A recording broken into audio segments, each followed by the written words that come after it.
Good morning students. जैसा कि आप जानते हैं कि हरियाणा बोर्ड यानी HBSC का 11 तारीख को साइंस का पेपर है।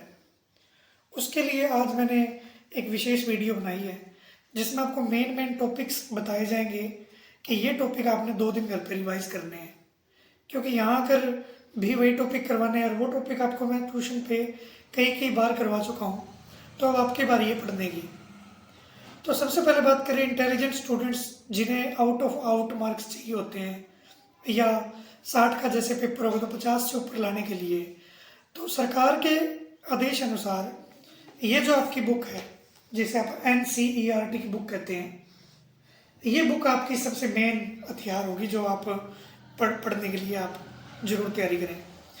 और इस बुक में जो कुछ लिखा है वो आपका कोना कोना बिल्कुल क्लियर होना चाहिए जो इंटेलिजेंट स्टूडेंट्स हैं उनके लिए।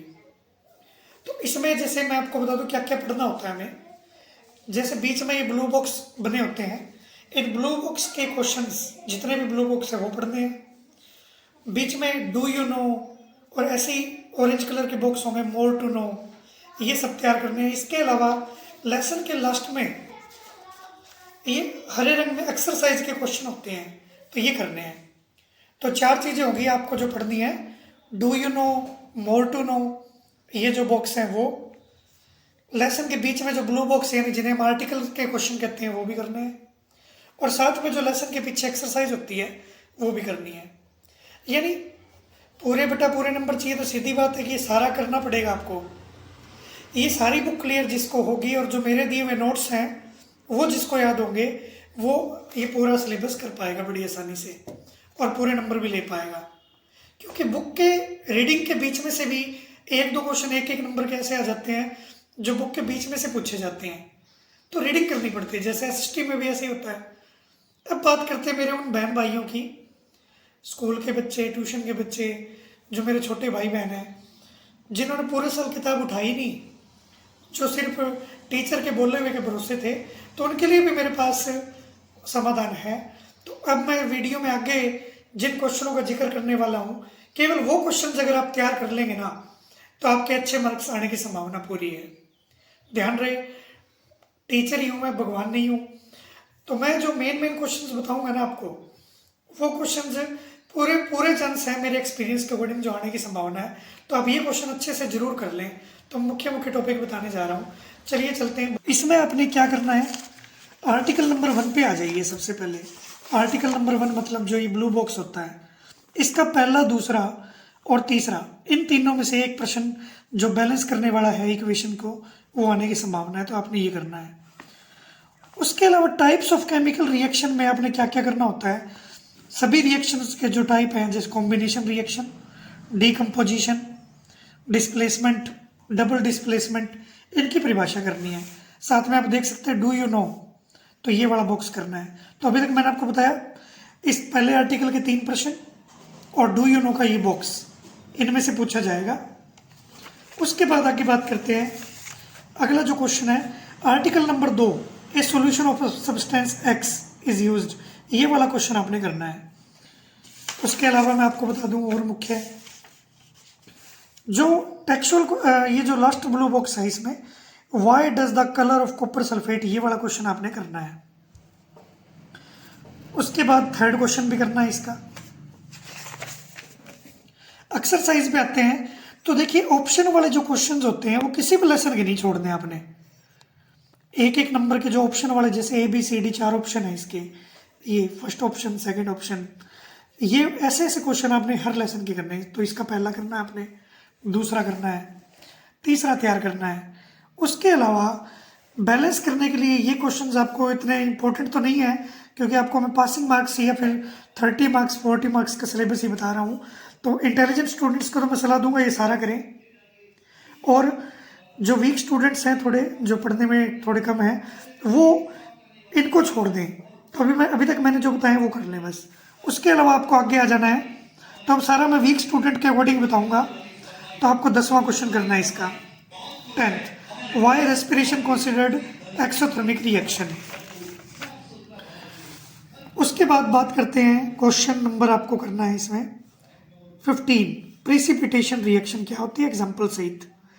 एग्जाम्पल का मतलब है केमिस्ट्री का एग्जाम्पल हमेशा एक इक्वेशन होता है, तो वो इक्वेशन लिखनी होती है आपने। साथ में 18वां और 19वां क्वेश्चन भी आपने करना है कि आयरन आर्टिकल्स को पेंट क्यों करते हैं, फूड आइटम्स के पैकेट में नाइट्रोजन क्यों भरी जाती है। तो 20वां प्रश्न आखिरी ये भी कर लेना, क्रोजन और रेंसिडिटी क्या होता है। तो ये मेन प्रश्न मैंने आपको पहले लेसन के बता दिए।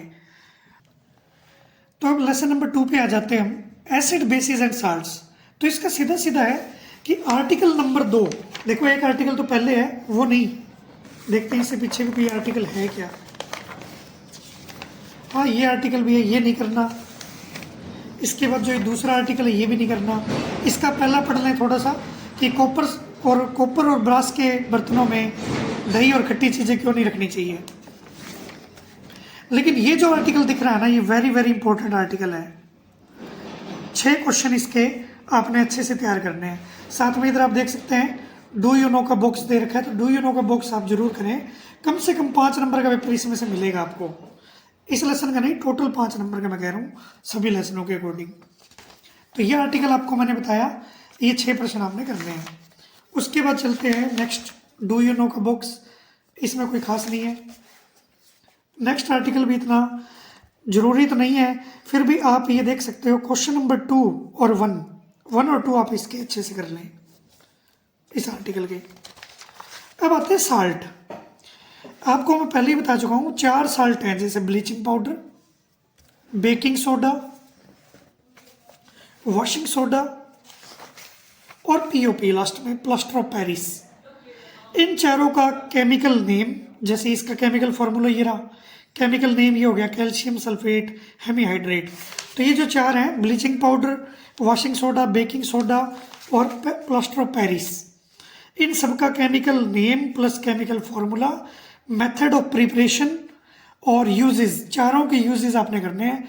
100% श्योर 3 मार्क्स का आपको इन चारों साल्ट में से जरूर मिलेगा।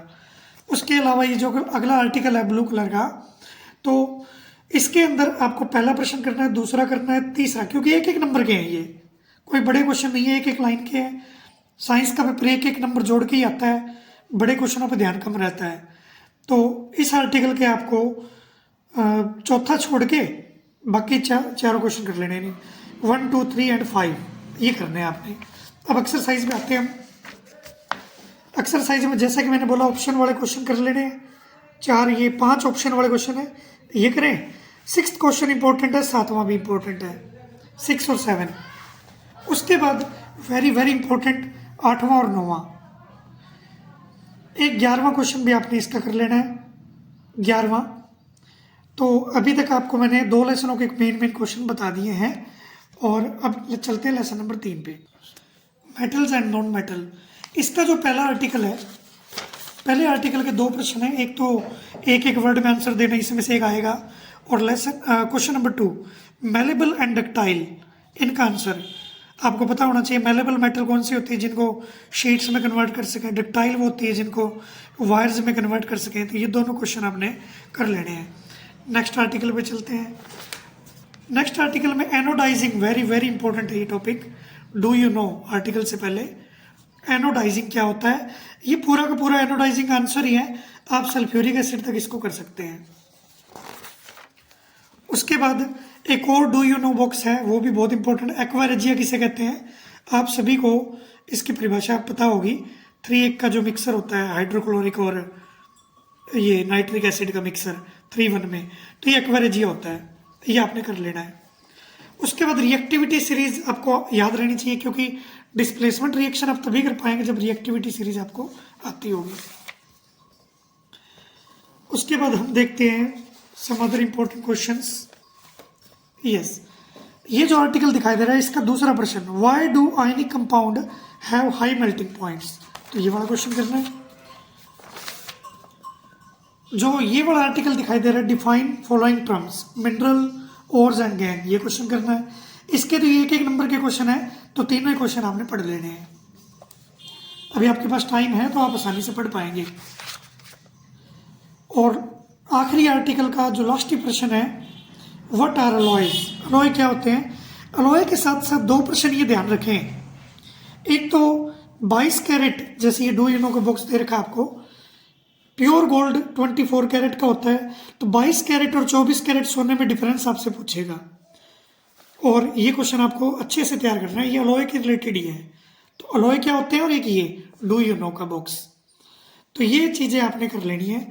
उसके बाद एक्सरसाइज के क्वेश्चंस, इसके कोई खास नहीं है, तो आपको इनको एक ही क्वेश्चन बनता है मेन। तो 6th question, what are amphoteric oxide, give 2 examples of amphoteric oxide. तो ये एक अच्छा प्रश्न है जो आपने करना है, और इस लेसन में कोई भी जरूरी चीज़ नहीं है। तो लेसन नंबर 4 पे चलते हैं हम, कार्बन एंड इट्स कंपाउंड।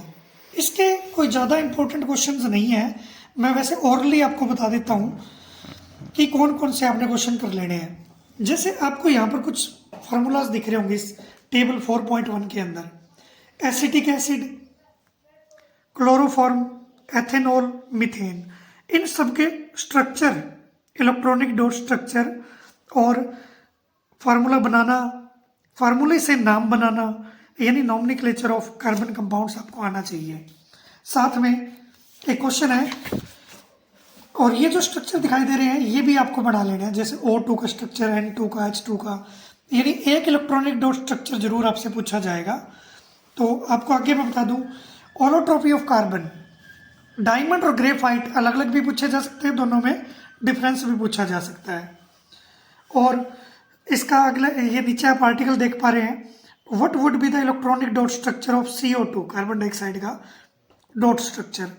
और दूसरा प्रश्न, what would be the electronic dot structure of molecule of sulphur of 8 atoms. Sulphur के S8 की स्ट्रक्चर और नेम आपको बनाना आएगा, स्ट्रक्चर बनाना आना चाहिए। उसके बाद ये वाला वो प्रश्न है जो मैं कहने वाला था अभी, कि कार्बन के इतने ज़्यादा फार्मूले क्यों होते हैं, मतलब why do carbon has huge number of compounds. ये नोट्स में भी है, वहाँ से आप कर सकते हैं। उसके अलावा जो स्ट्रक्चरों की बात करेंगे हम, तो अभी मैं आपको लेके चलता हूँ सीधा स्ट्रक्चर्स पे। देख सकते हैं आप, फर्स्ट क्वेश्चन, पेंटेन के आइसोमर्स ड्रॉ करने हैं, ये वाला प्रश्न करना आपने। और वो क्वेश्चन जो भी मैंने थोड़ी देर पहले बताया वो यहाँ दिया भी हुआ है कि 2 प्रॉपर्टी बताइए, कार्बन के इतने ज़्यादा फार्मूले, ह्यूज नंबर ऑफ कंपाउंड्स क्यों होते हैं। साइक्लोपेंटेन का स्ट्रक्चर आपसे पूछा जाएगा। तो तीनों क्वेश्चन बहुत इंपॉर्टेंट है। उसके बाद चौथा और पांचवा तो है ही सबसे important, ethanoic acid, bromopentane, butanone और हेक्सेनॉल, इन चारों के तो आपने जरूर स्ट्रक्चर बनाने ही बनाने पड़ेंगे। और साथ में पांचवें में आप 3 ये आपको स्ट्रक्चर्स दे रखे हैं, एटॉमिक स्ट्रक्चर्स, इनका नेम आपने बताना है, नेम ऑफ कंपाउंड्स, तो ये बनाने हैं। तो ये आपको मैंने वैसे ही बोल रखा है कि ये तो केवल एग्जांपल समझिए कि आपको कोई भी नाम देकर फार्मूला कैसे बनाना है, फार्मूला देकर नाम कैसे बनाना है, वो आपको आना चाहिए। तो खैर आगे की बात करते हैं। तो इसमें आगे आप देख सकते हो आर्टिकल का क्वेश्चन है, why the conversion of ethanol to ethanoic acid is oxidation reaction. Very important question. A mixture of oxygen and ethyne is burned for the welding, ये वाला क्वेश्चन भी आपने कर लेना है। ये 2 क्वेश्चन ये करने हैं। इसके बाद हम चलते हैं, एथेनॉल और एथेनोइक एसिड की प्रॉपर्टी इंटेलिजेंट स्टूडेंट तो जरूर करें, लेकिन वीक स्टूडेंट्स को इन पे इतना गौर करने की जरूरत नहीं है। तो मैं मेन बात बता दूं, इनमें क्या आएगा, इन दोनों का एक कंबाइंड क्वेश्चन है एथेनॉल और एथेनोइक एसिड का, वो है एस्ट्रिफिकेशन और स्पोनिफिकेशन और हाइड्रोजनेशन। हाइड्रोजनेशन का दूसरा नाम एडिशन रिएक्शंस भी कह सकते हैं, क्योंकि दोनों क्वेश्चनों का एक ही उत्तर आएगा। तो आपको ये 3 प्रश्न इस टॉपिक पर अच्छे से कर लेने हैं, हाइड्रोजनेशन, स्पोनिफिकेशन और एस्ट्रिफिकेशन। तो ये 3 प्रश्न आप इस टॉपिक पे कर लें, और इतना कोई खास टॉपिक आपका नहीं है। एक क्वेश्चन ये बनता है, alcohol as a fuel, alcohol को क्लीन फ्यूल क्यों कहते हैं। तो ये क्वेश्चन भी अच्छा क्वेश्चन है, कर सकते हैं आप तैयार। इस लेसन में इतना ही, चलते हैं लेसन नंबर। हाँ एक चीज़ और, सॉरी, कि लेसन नंबर 4 की एक्सरसाइज अभी बाकी है। तो इसके ऑप्शन वाले क्वेश्चन है, पहला, दूसरा और तीसरा, ये 3 तो करने ही करने हैं। इसके बाद इसमें भी 1-2 इंपॉर्टेंट क्वेश्चन हैं, जैसे 5वें में ये दे रखे, इन चारों के इलेक्ट्रॉनिक डॉट स्ट्रक्चर अपने ड्रा करने हैं। और इससे अगला तो मोस्ट इंपॉर्टेंट है अभी, व्हाट इज होमोलॉजियस सीरीज, ये सभी ने करना पड़ेगा, ये आएगा पेपर में जरूर। What is homologous series. एक नीचे 13वां प्रश्न है, कुछ कंपाउंड्स आपको कार्बन के दिए हुए हैं, इनमें से एडिशन रिएक्शन किस में होगी और सब्सटीट्यूशन किस में होगी, तो ये आपने कर लेना है। और अब 5वें लेसन की बारी आती है हमारी। तो आप देख सकते हैं 5वें लेसन में एक्सरसाइज के क्वेश्चंस जो मोस्ट इंपॉर्टेंट है वो ये हैं, आर्टिकल के क्वेश्चंस। एक तो ह्यूमन डाइजेस्टिव सिस्टम का डायग्राम बनाना आ सकता है आपके पेपर में, और साथ में ये आप आर्टिकल देखें, इसके आपको first, second, third, fourth, fifth, पांचों के पांचों बहुत जरूरी क्वेश्चन है, 2-2 नंबर के आ सकते हैं ये वाले। फिर उसके बाद रेस्पिरेशन टॉपिक है, तो एक क्वेश्चन तो आप जानते ही हैं, ह्यूमन रेस्पिरेशन सिस्टम का डायग्राम समेत एक्सप्लेनेशन, जिसमें एल्वियोलीज, लंग्स और ब्रोंकीज इन सब की बात आप करते हैं, तो नोट्स के अंदर इसका उत्तर है ह्यूमन रेस्पिरेशन सिस्टम का। सब कुछ एनसीईआरटी की बुक में से आएगा, घबराने की कोई जरूरत नहीं है। ये आप डायग्राम देखिए, ये वही क्वेश्चन है, ग्लूकोज का ऑक्सीडेशन के वेरियस मेथड्स क्या क्या हैं। तो ये आपको तीनों आना चाहिए कि ग्लूकोज को किस किस सब्सटेंस में, किस किस सेल्स में कन्वर्ट किया जाता है। तो ये वाला क्वेश्चन भी आपने अच्छे से कर लेना है। उसके बाद हम देखते हैं, तो रेस्पिरेशन का ही आर्टिकल है ये, तो रेस्पिरेशन वाले में इस आर्टिकल के अंदर आप देख सकते हैं, तो थर्ड क्वेश्चन इंपॉर्टेंट है, how is the oxygen and carbon dioxide transported in human beings. तो ये क्वेश्चन अच्छा है। और ये ऊपर वाला प्रश्न जो आप देख सकते हैं दूसरा, ये वही है कि वेरियस मेथड्स क्या क्या हैं ग्लूकोज को ऑक्सीडाइज करने के, वो अभी आपको मैंने बताया था कि कौन सा करना है हमने। ये वाला जो क्वेश्चन है इसका उत्तर है ये सेकंड क्वेश्चन, क्वेश्चन नंबर 2। तो इसके बाद चलते हैं ट्रांसपोर्टेशन में। ट्रांसपोर्ट में मोस्ट इंपॉर्टेंट ह्यूमन हार्ट का केवल डायग्राम भी आ सकता है, और इसकी वर्किंग या डबल सर्कुलेशन पूछे तो ह्यूमन हार्ट की वर्किंग डबल सर्कुलेशन होती है, तो आपने ये भी अच्छे से कर लेना है। उसके बाद आर्टरी और वेन्स के अंदर डिफरेंस पूछ सकता है कि आर्टरी वेन्स के अंदर डिफरेंस क्या क्या होते हैं। नेक्स्ट पेज पे चलते हैं, आर्टिकल दे रखा आगे एक, इस आर्टिकल का चौथा और पांचवा प्रश्न बहुत इंपॉर्टेंट है, पांचवा छोड़ दीजिए, फोर्थ कर लीजिए। How are the water and minerals are transported in plants, ये वाला क्वेश्चन आपने तैयार करना है। एक्सक्रीशन, एक्सक्रीशन के अंदर एक ही टॉपिक मेन है, देखो एक तो नेफ्रॉन का, ह्यूमन जो किडनी की जो सेल्स होती है, बेसिक स्ट्रक्चरल यूनिट होती है, वो नेफ्रॉन होती है, तो नेफ्रॉन वाला क्वेश्चन करें। और प्लांट के अंदर एक्सक्रीशन के 6 पॉइंट जो आपको बता रखे हैं, जड़ों द्वारा मिट्टी में वेस्ट मटेरियल छोड़ते हैं, और स्टोमेटा द्वारा ऑक्सीजन कार्बन डाइऑक्साइड वो छोड़ते हैं, और वेरियस मेथड्स ऑफ प्लांट, पौधे अपना वेस्ट कैसे कैसे छोड़ते हैं, उसके 6 पॉइंट हैं, वो वाला क्वेश्चन आपके नोट्स में है, वो आपने तैयार करना है। एक्सरसाइज में आए तो ऑप्शन वाले तो करने ही करने हैं। इसके अलावा पांचवा प्रश्न, how fats are digested in bodies. Sixth question, what is role of saliva. और सातवां क्वेश्चन, ऑटोट्रोफिक न्यूट्रिशन यानी कि फोटोसिंथेसिस के लिए नेसेसरी कंडीशंस क्या क्या, ये बताना अपन इसमें। एक 9th प्रश्न है, how are the alveoli are design to maximize exchange of gases. Notes के अंदर इन क्वेश्चनों का आंसर लिखा हुआ है। और what would be the consequences of deficiency of haemoglobin in our body. Haemoglobin की कमी से हमारी बॉडी में एनीमिया नाम की बीमारी हो जाती है, वो वाला क्वेश्चन है ये। डबल सर्कुलेशन मैंने बता ही दिया। ह्यूमन हार्ट की वर्किंग 11वां करना है। उसके अलावा इस लेसन में आपने और कोई भी क्वेश्चन नहीं करना। अभी कंट्रोल एंड कोऑर्डिनेशन में आपको दिख रहा है कि ह्यूमन ब्रेन का टॉपिक है। ये बड़ा क्वेश्चन तो अब नहीं आएगा, लेकिन आपको पता fore brain, mid brain, hind brain के आगे पार्ट होते हैं, सब पार्ट्स का कोई ना कोई काम पूछा जा सकता है। फॉर एग्जांपल कि रेस्पिरेशन कौन कंट्रोल करता है, तो हाइंड ब्रेन पार्ट का मेडुला ओब्लिगेंटा माउथ की एक्टिविटी को कंट्रोल करता है। पोन्स जो पार्ट होता है वो रेस्पिरेशन को कंट्रोल करता है। तो ये ब्रेन के पार्ट के बारे में एक नंबर का क्वेश्चन आ सकता है। इसका डायग्राम भी नहीं आएगा। आगे जो आर्टिकल दे रखा है उसका क्वेश्चन है 2, और फिर उसके बाद देखते हैं 3rd और 5th। 2nd, 3rd और 5th क्वेश्चन आपने करना है। नेक्स्ट आर्टिकल पे चलते हैं। नेक्स्ट आर्टिकल में देखिए, ये प्लांट हार्मोन के बारे में क्वेश्चन है, लेकिन इनमें से कोई क्वेश्चन नहीं आएगा।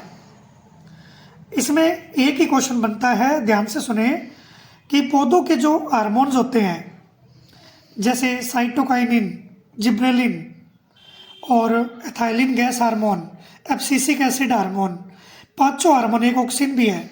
तो हर हार्मोन का एक एक फंक्शन या दो दो फंक्शन आपको आने चाहिए, ये भी आपके नोट्स में है। तो पौधों के हार्मोन के फंक्शंस क्या क्या हैं, ये आपको याद करना है बस। उसके बाद एनिमल हार्मोन्स के बारे में 3 ही हार्मोन्स हैं। एक तो थायरक्सिन हार्मोन जो कार्बोहाइड्रेट्स, फैट और प्रोटीन के मेटाबॉलिज्म को कंट्रोल करता है। एक इंसुलिन हार्मोन जो डायबिटीज को कंट्रोल करता है, और एक एड्रेनलिन हार्मोन जो इमरजेंसी हार्मोन कहलाता है, जो इमरजेंसी सिचुएशन में हमारी हेल्प करता है। तो वो 3 हार्मोन आपने करने हैं। उसके अलावा एक टेबल दे रखी है हार्मोन्स की, ये हार्मोन के नेम है, ये उनकी ग्लैंड्स होती है जहाँ से वो सेक्रेट किए जाते हैं, और ये उनके फंक्शन दे रखे हैं। तो इनमें से भी 1 नंबर का आपका टॉपिक आ सकता है। एक हाइपोथैलेमस का डू यू नो का बॉक्स है, तो ये भी पूछ सकता है। ये ना टफ पेपर आया तो ये साइडों में से पूछेगा, और अगर इजी पेपर आया तो आर्टिकल्स के जो क्वेश्चन होते हैं और एक्सरसाइज के होते हैं एज इट इज वही आ जाते हैं। चलते हैं नेक्स्ट लेसन के ऊपर। तो आगे जो लेसन है वो है हाउ डू ऑर्गेनिज्म रिप्रोड्यूस। इस लेसन के देखो 2 पार्ट हैं, एसेक्सुअल रिप्रोडक्शन और सेक्सुअल रिप्रोडक्शन। एसेक्सुअल रिप्रोडक्शन में तो आप जानते ही हैं, fission, budding, regeneration, fragmentation, vegetative propagation, मतलब ये जो 6-7 मेथड है ना, इन सब की आपको डेफिनेशन आनी चाहिए, क्योंकि 2-2 नंबर में पार्ट में भी आ सकता है और बड़ा प्रश्न भी आ सकता है कि एसेक्सुअल रिप्रोडक्शन के बहुत सारे तरीके बताइए। और सबका एग्जाम्पल आपको 1-1, 2-2 याद रहने चाहिए, क्योंकि 1 नंबर में ये पूछेगा कि अमीबा में रिप्रोडक्शन किस मेथड से होता है, तो बाइंड्री फिजन से होता है। या ऐसे पूछ लेगा बाइंड्री फिजन से कौन सा ऑर्गेनिज्म रिप्रोड्यूस करता है, तो वो अमीबा होगा उसका उत्तर। तो किसी भी एक मेथड का बड़ा क्वेश्चन भी बन सकता है, 4 का, 3 का, 2 का, पार्ट्स में भी आ सकता है। साथ ही अब आता है सेक्सुअल रिप्रोडक्शन। सेक्सुअल रिप्रोडक्शन में काफ़ी इंपॉर्टेंट क्वेश्चन मैंने आपको बता रखे हैं, तो मैं आपको बोल के जो क्वेश्चन बता रहा हूँ केवल आप वही करेंगे, ध्यान से सुनिएगा। सेक्सुअल रिप्रोडक्शन का पहला प्रश्न, human male reproductive system diagram समेत, फीमेल रिप्रोडक्टिव सिस्टम डायग्राम समेत। एक इंपॉर्टेंट क्वेश्चन आपको याद होगा, मैं आपको दिखाता हूं कि what happens if egg is not fertilized, यानी मेंस्ट्रुएशन साइकिल पूछ ले, चाहे ये क्वेश्चन ऐसे आ जाए, तो ये इसका आंसर दे रखा है एज इट इज, और नोट्स के अंदर भी है। रिप्रोडक्टिव हेल्थ के बारे में 1-1 नंबर का आएगा, जैसे सेक्सुअली ट्रांसमिटेड डिसीज के बारे में पूछ लेगा कोई 3-4 बीमारियां, तो उन बीमारियों के नाम आपको याद रहने चाहिए, वो इसी पैरे के अंदर आपको मिल जाएगा।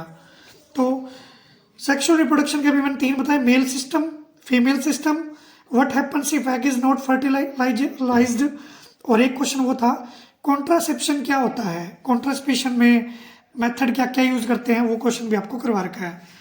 तो ये करने साथ में एक फ्लावर का डायग्राम, फ्लावर का डायग्राम आपसे ये बने तो ये बनाइए, नहीं आपको जो नोट्स में बनवा रखा है वो भी आप बना सकते हैं।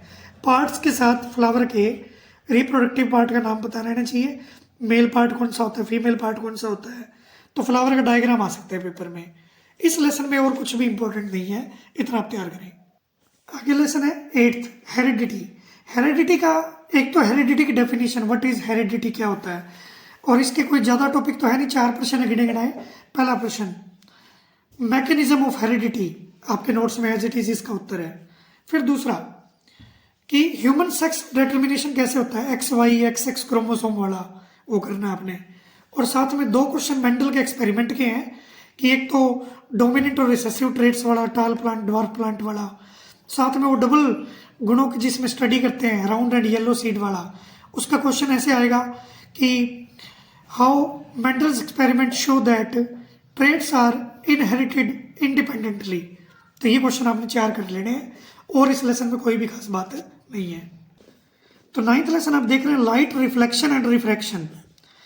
तो पहले 2 प्रश्न तो ये बनते हैं, रिफ्लेक्शन क्या होता है और उसके लॉ डायग्राम सहित, रिफ्रैक्शन क्या होता है और उसके भी 2 लॉ हैं, उनका भी डायग्राम दे ही रखा है, देखिए आप, रिफ्लेक्शन का डायग्राम ये है। तो ये 2 क्वेश्चन तो ये हो गए, रिफ्लेक्शन एंड रिफ्रैक्शन के लॉ और उनकी डेफिनेशन और डायग्राम। साथ में एक मैंने बहुत ही जरूरी चीज़ जो बतानी है वो आपको बता भी रखी है, कोई भी एक लेंस या मिरर के ऊपर आपको ये पूछेगा कि ऑब्जेक्ट इस जगह पे रखा हुआ है और इमेज कैसे बनेगी। फॉर एग्जांपल आप देखते हैं, तो ये टेबल आप देख सकते हैं, ये कॉनकेव मिरर दिखाए गए हैं, कह देगा ऑब्जेक्ट को बियॉन्ड C रखा हुआ है, तो उसका रे डायग्राम बनाइए और उसके अंदर इमेज कैसी बनेगी, नेचर क्या होगा, साइज क्या होगा, पोजीशन क्या होगी। किसी भी एक लेंस या मिरर की पोजीशन आपसे जरूर पूछी जाएगी कि फलानी फलानी जगह ऑब्जेक्ट रखा हुआ है, उसका रे डायग्राम समेत उसकी इमेज की पोजीशंस वगैरह बताइए। साथ में कॉनकेव मिरर के जो ये डायग्राम दिख रहे हैं, तो कॉनकेव का आपको यूज भी पूछेगा, बहुत इंपॉर्टेंट है भाई। कॉनकेव मिरर के यूजेस बताएं, तो ये आपने तैयार करना है। चारों लेंस और मिरर की इमेज पोजीशंस और कॉनकेव मिरर के यूजेस, और साथ में एक important topic power of lens. Power of lens का टॉपिक मैं आपको दिखा रहा हूं।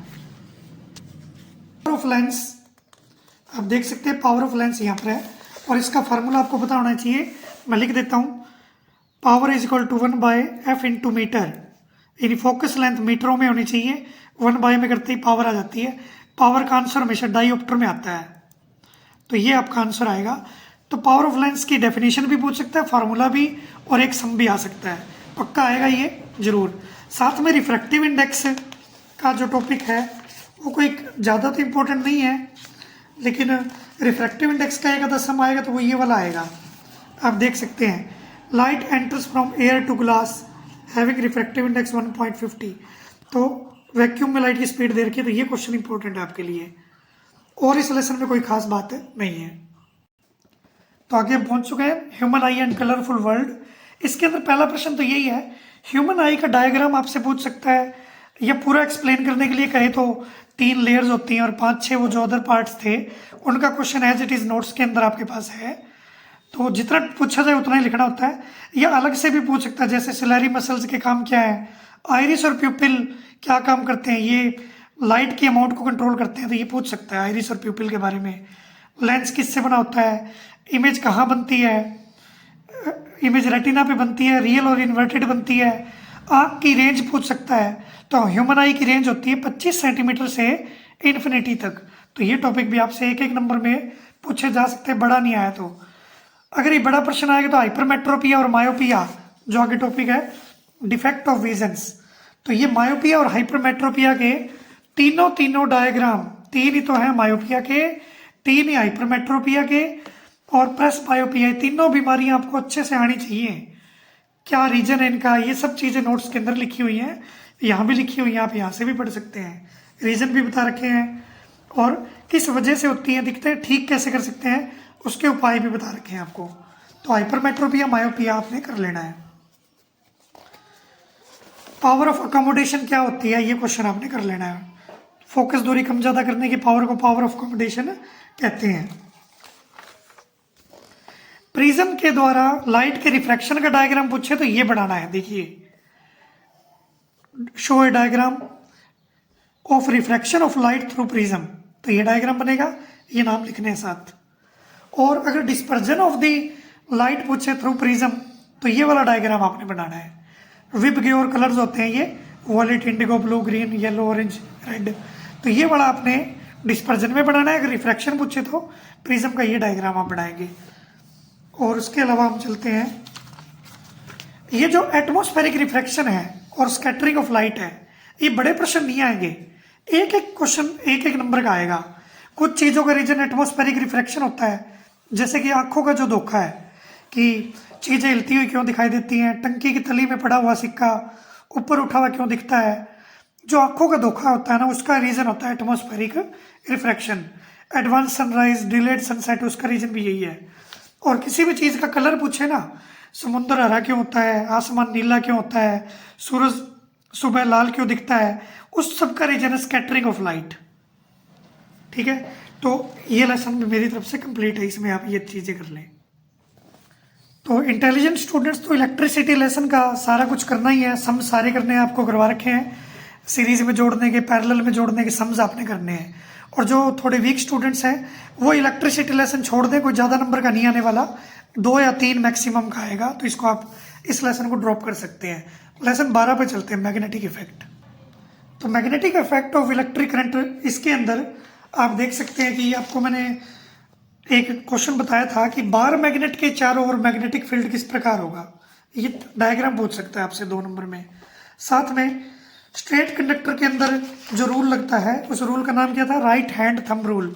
स्ट्रेट कंडक्टर के बारे में राइट हैंड थंब रूल आपने करना है ये वाला। और सर्कुलर लूप के चारों ओर मैग्नेटिक फील्ड कैसा होता है, और सोलेनॉइड तो मोस्ट इंपॉर्टेंट है ही। सोलेनॉइड के बारे में, मैग्नेटिक फील्ड के बारे में पूछेगा। Solenoid, circular loop, right hand thumb rule और बार मैग्नेट का diagram.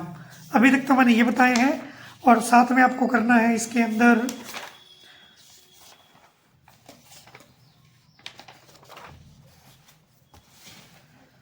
List 2 methods of producing magnetic field, ये क्वेश्चन करना है आपने। और एक 7वां question, state the rule to determine the direction of magnetic field produced around a straight conductor. तो इस 7th क्वेश्चन में नियम बताने हैं कि किस चीज़ के लिए कौन सा नियम लगता है। तो आप देखिए मेरे हाथ की तरफ, ये फ्लेमिंग का लेफ्ट हैंड रूल है। ये यूज़ किया जाता है करंट कैरिंग कंडक्टर जब मैग्नेटिक फील्ड में रखा जाता है तो उस पर फोर्स किस डायरेक्शन से लगेगा, फोर्स को ये थंब शो करता है, तो फोर्स की डायरेक्शन पता करने के लिए होता है ये। और एक राइट हैंड थंब रूल, वो मैग्नेटिक फील्ड की दिशा पता करने के लिए होता है। और एक होता है फ्लेमिंग्स राइट हैंड रूल, वो इलेक्ट्रिक करंट जो प्रोड्यूस होगा मैग्नेटिक फील्ड में रखे हुए कंडक्टर में, तो करंट की डायरेक्शन बताने का राइट हैंड, फ्लेमिंग का राइट हैंड रूल है। तो ये अपने क्वेश्चंस कर लेने इस लेसन में। चलते हैं हमारे आखिरी लेसन की तरफ, आवर एनवायरनमेंट। इसके 4 ही टॉपिक्स हैं। एक तो बायोडिग्रेडेबल और नॉन बायोडिग्रेडेबल के बारे में 1 नंबर का प्रश्न आएगा। फॉर एग्जाम्पल कि 4 ऑप्शन दिए होंगे, चारों में 3-3 ऑब्जेक्ट लिखे होंगे, और ये कहेगा इन चारों में से कौन सा ग्रुप बायोडिग्रेडेबल का या नॉन बायोडिग्रेडेबल चीज़ों का है ग्रुप। एक इकोसिस्टम के बारे में पूछेगा, नेचुरल इकोसिस्टम, मैनमेड इकोसिस्टम, ये चीज़ें पूछता है आपसे। और एक ओजोन लेयर के बारे में जरूर पूछेगा, ओजोन होल क्या है, ओजोन में गिरावट से क्या क्या दिक्कतें आती है। तो ये ओजोन के बारे में, इकोसिस्टम के बारे में, इकोसिस्टम के कंपोनेंट के बारे में, बायोटिक और एबायोटिक जो फैक्टर्स होते हैं, एक फूड चेन के बारे में, फूड चेन और फूड वेब के क्वेश्चन पूछ सकता है। उसी का एक क्वेश्चन ये भी बनता है फूड चेन का कि बायोलॉजिकल मैग्निफिकेशन क्या होता है।